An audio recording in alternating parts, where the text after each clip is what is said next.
Let's begin. Today's November 22nd, 2024, and we're solving the Daily Turing Machine Puzzle. Today's puzzle uses the following 6 criteria cards. Criteria card 3, 6, 9, 16, 19, and 22. And the puzzle uses the orange verification cards. The code above is your way to get more information on today's puzzle by searching the code on turingmachine.info. Let's go solve. So in the grid above, we've got our 6 criteria cards. On the top row, we've got criteria card A, criteria card B, and criteria card C. On the bottom row, we've got criteria card D, criteria card E, and finally criteria card F. Criteria card A takes a look at our middle digit, the square digit, and the Turing Machine will be comparing it to the number 3. So should the value of square be less than 3? Should it be equal to 3? Or should the value of square be greater than 3? Criteria card B, again, takes a look at that middle digit, but this time the Turing Machine will let us know whether it's an even digit or an odd digit. Criteria card C takes a look at our 3-digit solution, and the Turing Machine will let us know how many 3s there are. Are there no 3s? Is there a single 3? Perhaps 2, maybe even all 3 are 3. Criteria card D will take a look at the 3-digit solution, but this time it'll let us know a little bit about the ratio of even to odds. Should there be more even than odds, or should there be less even than odds? Criteria card E will take a look at our first 2 digits, triangle and square, add them up, and compare the sum to the number 6. So should the sum of the first 2 digits be less than 6? Should it be equal to 6? Or should the sum be greater than 6? And finally, criteria card F again takes a look at our 3-digit solution from triangle to square to circle, and will let us know a little bit about the ordering of the digits. Should the digits appear in an ascending order, meaning that they are increasing, as in the example 135? Should they appear in a descending order, meaning that they're decreasing, as in the example 421? Or should it have no order? So let's take a look at the example of 231. Notice that it goes from 2 to 3, and it's increasing, but then it goes from 3 to 1, then decreasing. Of course, you could also have a code that is decreasing and then increasing, but it's that shift that is one way to define a 3-digit code as having no order. We've also seen in previous puzzles that if you have consecutive equal digits, that can also exhibit no order. For instance, if we take a look at 331, when it goes from 3 to 3, there is neither an increase nor a decrease. So that's what I mean by consecutive equal digits not having any order. And remember, the objective of today's puzzle is to find that unique 3-digit code that abides by all the 6 criteria cards we just discussed. And we're going to start off with an initial proposal of 314. So the first thing I think I'd like to test is criteria card B. Okay, so the Turing Machine does not approve of my choice for square. I did pick an odd 1, but since the Turing Machine does not agree with that, it's letting us know that square should actually be an even digit. So let's go ahead and type that up in our notes in section B. And we'll state that square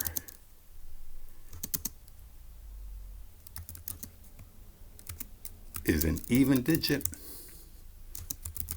And since it is even, let's go ahead and cross out the 3 odds.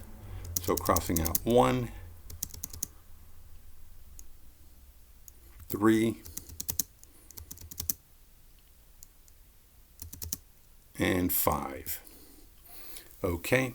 And of course, reflecting on criteria card A, we now know that since it is even, it's either going to be less than 3, meaning it can be a 2, or it's going to be greater than 3, meaning it's a 4. Cannot be equal to 3. But the next thing I think I'd like to test is criteria card D. Okay, so the Turing Machine does approve of my choice. Notice that criteria card D is letting us know a little bit about the ratio to even and odds. In my proposal, I've got 2 odds to a single even. Since the Turing Machine approves of that, yeah, it's true that there should be less even than odds. So let's go ahead and type that up in our notes in section D. And we'll say that there are less even than odds. Okay, and of course, we already established square being even, so that means that both triangle and circle must now be our majority odd digits. So let's go ahead and cross out the evens in both triangle and circle.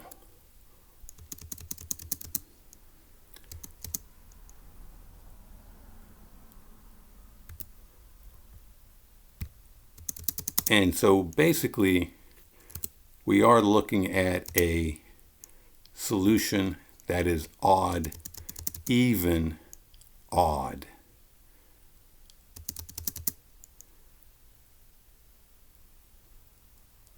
I apologize, there's a bit of a lag.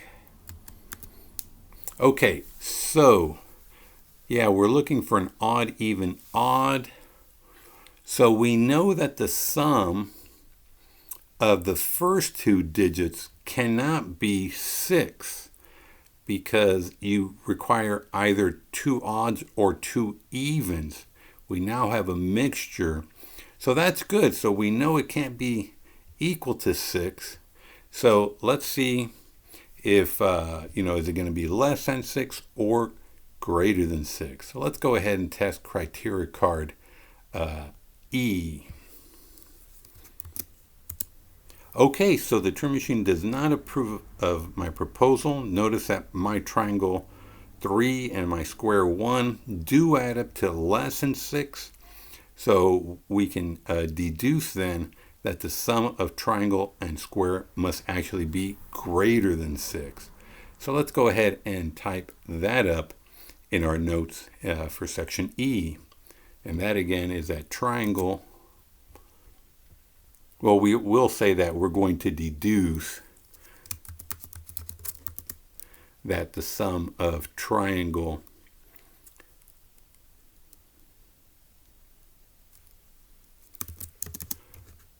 plus square should be greater than 6.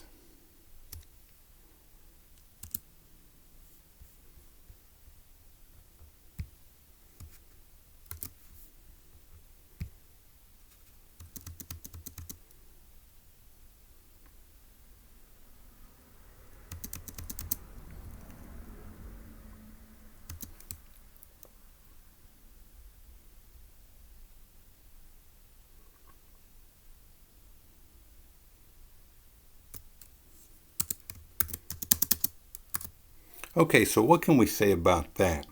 Well, if the sum is to be greater than 6, that means that a triangle cannot be a 1, because even if you add a 1 to the 4 in square, that still is too small.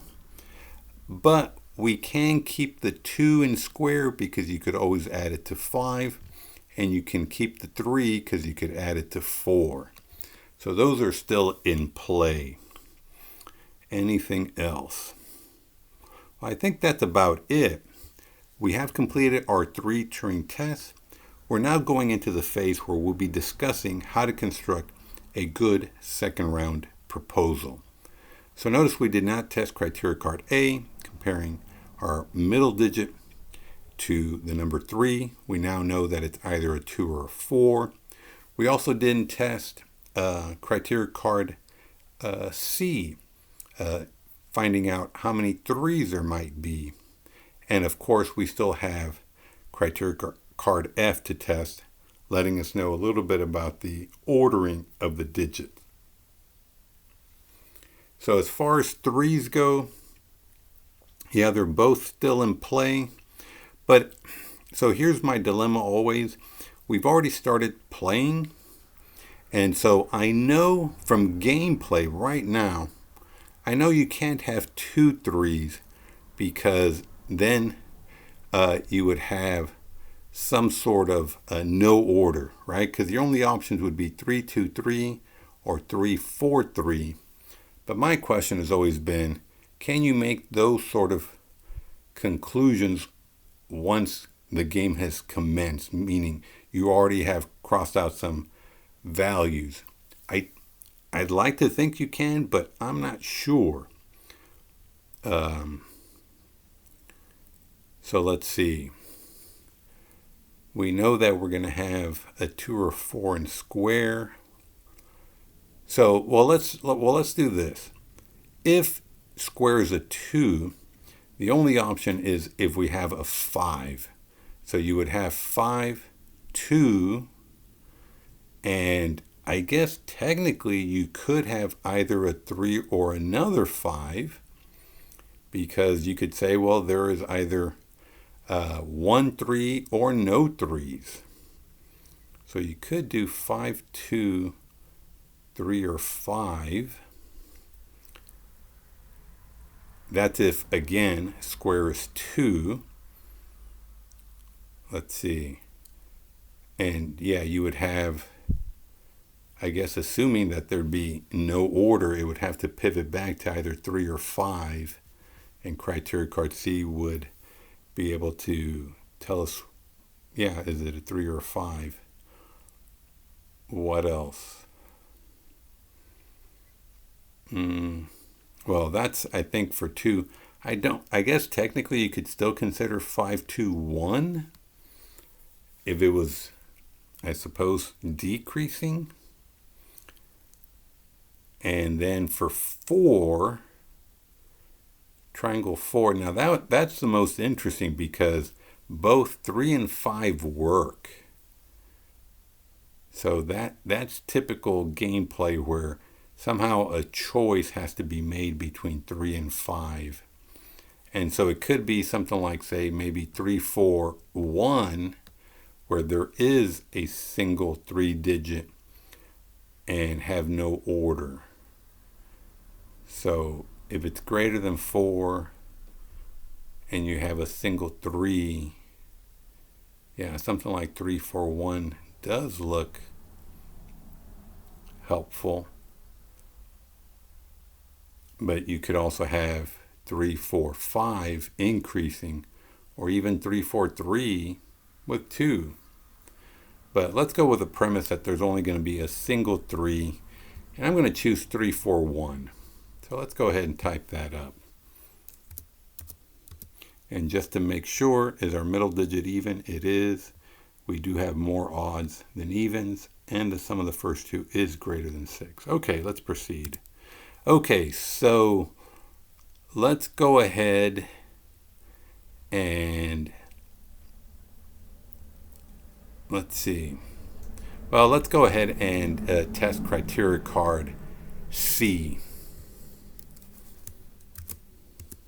Okay, yeah, so there is a single 3-digit. Now, I did test it, even though, I'm not sure which one it would be. But let's go ahead and type the note anyway.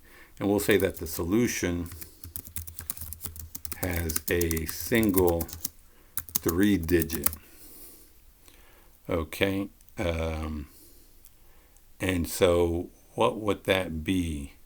So, yeah. Well, we have at least identified only one 3-digit. Let's go ahead and test. Let's see, I'm trying to think if there's a way where we can deduce the ordering. Sometimes we have in the past. This time around, I don't know if we have enough information. Let's see. Yeah, I don't see anything that stands out. Typically, I look for another criteria card that, somehow conflicts, or, and the combination of that criteria card and F somehow could lead us to that conclusion. I don't see it. I do believe it's going to be no order, but let's go ahead and test F all the same. Okay, yeah, so the solution will say has no order.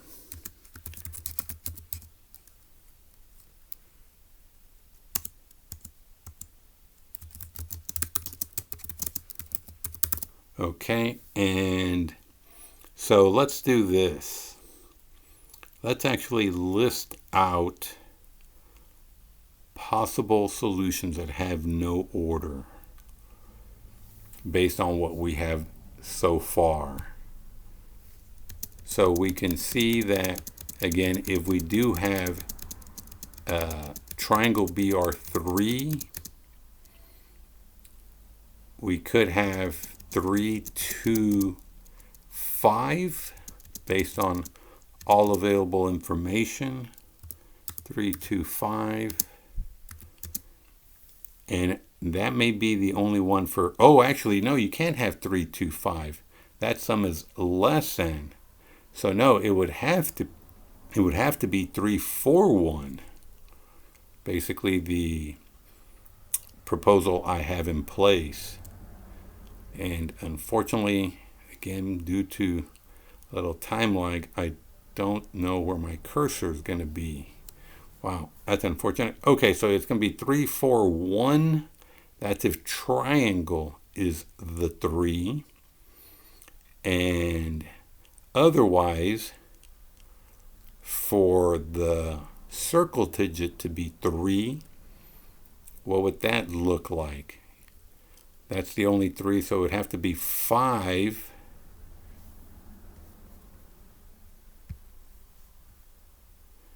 Okay, got to reload the document. Let's see how it turns out.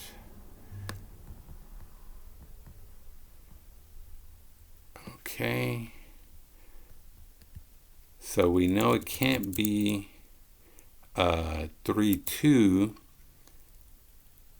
It would have to be 3, 4, 1, as I mentioned earlier.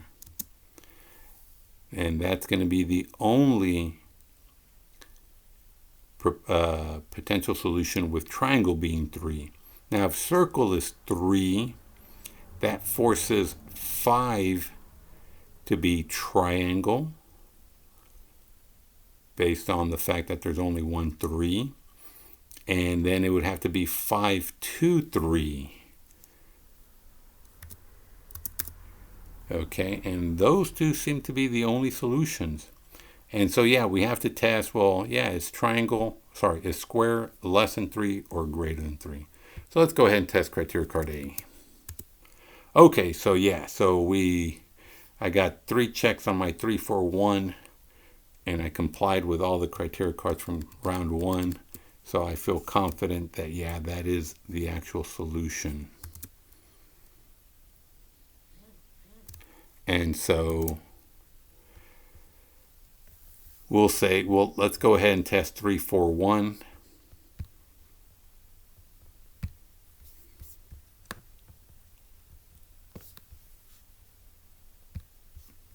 So 3, 4, 1.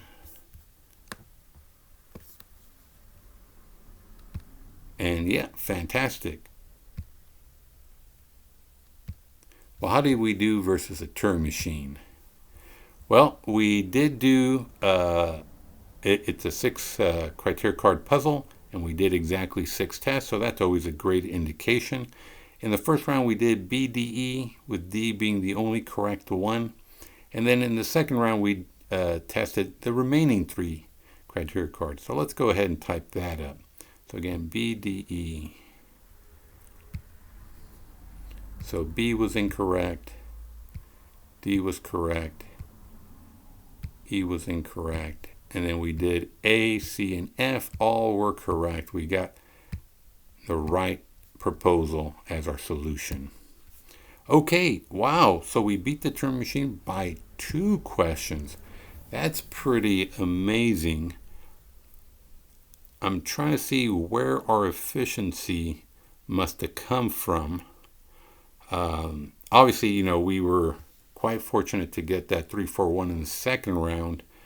Perhaps maybe in the first round, knowing that it was odd, even, odd, and that made our task for criteria criteria card A, finding out that the middle digit, which middle digit it was, quite effective. I will say that most solutions do tend to be no order, so obviously that helped, but it's not a guarantee. And probably, again, noticing that we had odd even, that eliminated the scenario where the sum of the first two is equal to 6. So there were a lot of places where, yeah, we were quite fortunate. Well, how about you? How did you solve it? What criteria cards did you choose? And did you discover anything interesting that you'd like to share? Add those thoughts to the comments. If you liked the video, please do give it a thumbs up so that more people can find the channel. And of course, don't forget to hit subscribe to not miss out on any future videos. Well, until next time, have a great one.